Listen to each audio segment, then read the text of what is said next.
बुद्ध देव तीसरे स्थान में। भावानुसार बुद्ध देव आपकी जन्म कुंडली में अगर तीसरे स्थान में हो तो मंत्रेश्वर महाराज कहते हैं कि ऐसा मनुष्य सूरवीर और अच्छे भाई बहन वाला, लेकिन ऐसा इंसान परिश्रम बहुत करता है, पराक्रमी होता है लेकिन परिश्रम बहुत करता है। लेकिन हम लोगों की चर्चा है कन्या लगन की, और कन्या लगन में बुद्ध देव लग्नेश और दशमेश, मतलब इनकी दूसरी राशि मिथुन राशि 10वें स्थान पे होती। तो उसके बारे में पुस्तकें क्या कहती? तृतीय स्थान मतलब पराक्रम स्थान में अगर लग्नेश हो तो ऐसा इंसान बहुत पराक्रमी होता है, सब संपत्तियों से युक्त होता है और बुद्धिमान और सुखी होता है। लेकिन अगर दशमेश तीसरे स्थान में हो तो अपने सहोदरों व नौकर चाकरों से सुख भोगने वाला होता है, पराक्रमी होता है, गुणवान, सुवक्ता मतलब अच्छा वाक्य बोलने वाला और सही बातों का पक्ष लेता है। अभी ये सब बातें पुस्तकों के अनुसार है, हमने इसमें जैसा लिखा है वैसा का वैसा ही बताया। अब तीसरे स्थान का बुद्ध आप काल पुरुष की कुंडली अनुसार अगर अध्ययन करो तो तीसरे स्थान में मिथुन राशि आती, क्योंकि काल पुरुष की कुंडली को मेष राशि के अनुसार भावानुसार बोला जाता है। तो तीसरे स्थान का बुद्ध बहुत पराक्रमी होता है।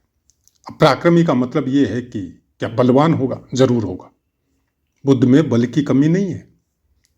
लेकिन बुद्ध देव अननेसेसरी अपने बल का यूज नहीं करते, वो बुद्धि का यूज ज्यादा करते हैं, बल नेसेसिटी में बचा के रखते हैं। अगर इनको जरूरत पड़ेगी तो बल का यूज करेंगे, नहीं तो जहां तक बुद्ध देव के विषय में जो चर्चा है वो जहां तक होगा अपने वचनों से, अपने वाक्यों से, अपनी बुद्धि से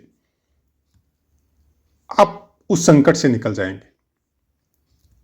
बल का यूज करना इनके लिए कोई जरूरी नहीं होता है, लेकिन जहां जरूरत हो वहां उनका मंगल एक्टिव होगा, शारीरिक शक्ति एक्टिव होगी। परिश्रमी होते हैं ऐसे इंसान, बहुत परिश्रम करेंगे, क्योंकि लग्नेश भी है तो शारीरिक स्वास्थ्य में ऐसे इंसानों की कोई कमी नहीं होती।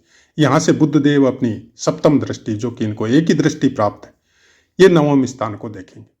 तो ऐसा इंसान मतलब अच्छे पवित्र कार्य करने वाला, धर्म संबंधी आचरण करने वाला, धर्मात्मा, पिता की आज्ञा मानने वाला, पिता के सानिध्य में रहने वाला, बहुत से सद्गुणों से युक्त वेद पाठी ब्राह्मण भी हो सकता है, या ब्राह्मण तत्व का, सत्य तत्व का ज्ञान रखने वाला, संत महात्माओं का आदर करने वाला। बहुत सी ऐसी बातें हैं जो 9वें स्थान से संबंध में अगर बताई जाए तो बहुत बड़ा वीडियो बनेगा, क्योंकि हर लग्न में 9वें स्थान आता है तो प्राय कर सब लग्नों में अलग अलग तरह की बातें जितनी हो सकती है हम बताने की कोशिश करते हैं। बुद्ध देव की प्रॉब्लम केवल इतनी है कि बुद्ध को राजा का सानिध्य चाहिए, इसलिए बुद्ध देव और सूर्य देव की गति ऑलमोस्ट थोड़ी सी भिन्नता है, सेम रहती है। इसलिए बुद्ध देव सूर्य देव के साथ ही विचरण करते हैं। जब भी आप किसी की कुंडली खोलो तो बुद्ध देव और सूर्य देव आपको प्राय कर साथ मिलते हैं, नहीं तो ज्यादा से ज्यादा ये 20-25 अंशों के भीतर मिलेंगे। क्यों चाहिए साथ? क्योंकि एक बच्चा जो शारीरिक दृष्टि से मनुष्यों के लिए प्रौढ़ावस्था तक कुमारावस्था में रहता है बुद्ध देव, तो एक कुमार को शिक्षा के लिए, आचरण के लिए, संस्कार के लिए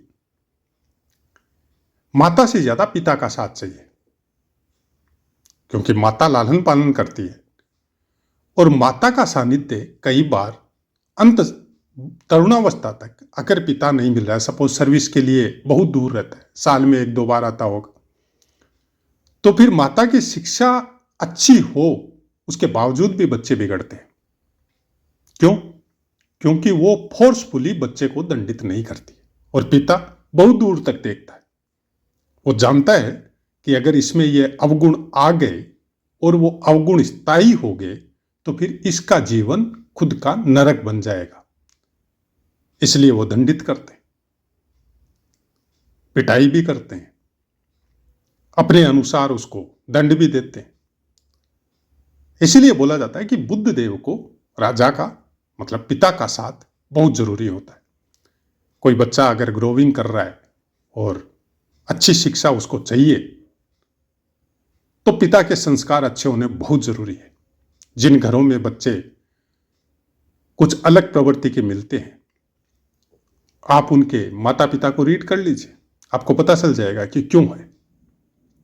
और अच्छे संस्कारी है, अच्छे आचरण कर रहे हैं, कैसी भी हो, धन की अवस्था कैसी भी हो सकती है, लेकिन संस्कारी है, अच्छे आचरण कर रहे हैं, किसी का बुरा नहीं कर रहे, कोई गलत कर्म नहीं कर रहे, तो आप उनके माता पिता को रीड कीजिए, आपको पता चलेगा कि नहीं अच्छे संस्कार लेके बच्चे का परवरिश हुआ है, या बच्चे ने अपने माता पिता को अच्छे कर्म करते हुए देखा है, इसलिए इन्होंने कॉपी किया है। मतलब बुद्ध तीसरे स्थान में, कॉपी पेस्ट।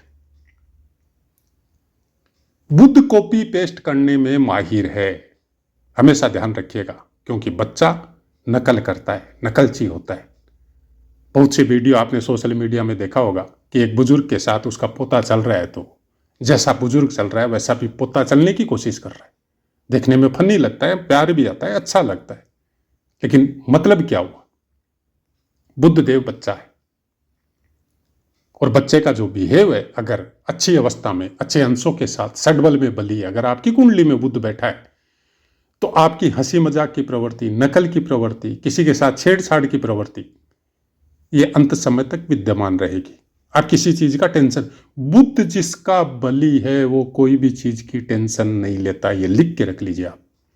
कैसी भी अवस्था हो ऐसे इंसानों की, ऐसे जातकों की, उस अवस्था में भी वो हंसी मजाक कर सकता है।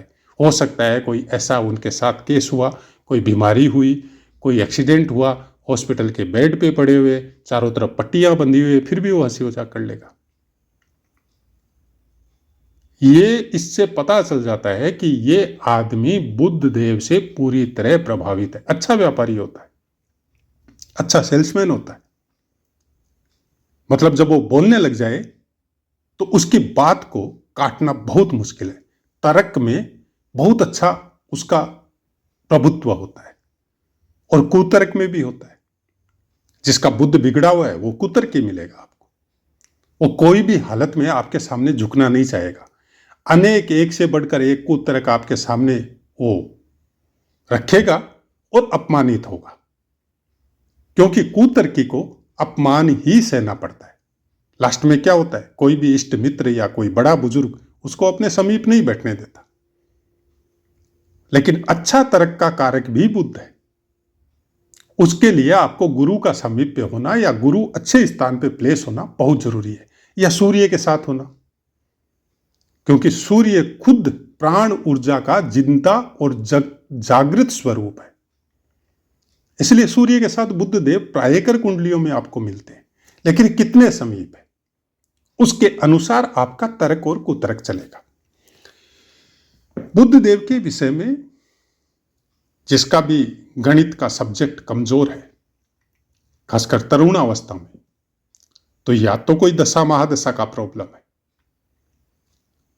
या फिर आपकी कुंडली में होल लाइफ आपका बुद्ध वीक है। दो में से एक बात जरूर होगी कि बुद्ध स्ट्रांग है, लेकिन वर्तमान में जब बच्चे को तरुणावस्था आई, पढ़ने लिखने बैठता है, तो उसका गणित इतना अच्छा नहीं होता है। तो या तो जो जहां स्टडी कर रहा है वहां पे उसकी संगति कुछ अलग है, या उसको गणित समझ में नहीं आ रही है। जिसका भी बुद्ध स्ट्रांग होता है, अच्छा होता है, उसकी गणित बहुत स्ट्रांग मिलेगी, और उसकी गणित को काटना भी बहुत मुश्किल है। ऐसे इंसान प्रायकर